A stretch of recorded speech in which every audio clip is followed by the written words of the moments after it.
خبر شامل کرتے ہیں آزاد کشمیر ضلع باغ سے۔ مسلم لیگ نون کے جلسے کی تیاریاں شروع، مریم خطاب کریں گی۔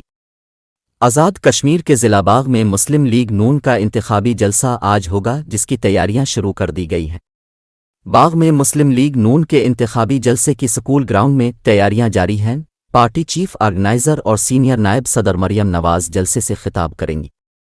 گزشتہ رات باغ میں بارش ہونے کے باعث جلسے کی تیاریاں تاخیر سے شروع ہوئیں، جنہیں تیزی سے مکمل کیا جا رہا ہے۔ واضح رہے کہ چند روز قبل باغ میں ہی وزیر خارجہ بلاول بھٹو زرداری نے بھی پیپلز پارٹی امیدوار کی دعوت پر انتخابی جلسے سے خطاب کیا تھا۔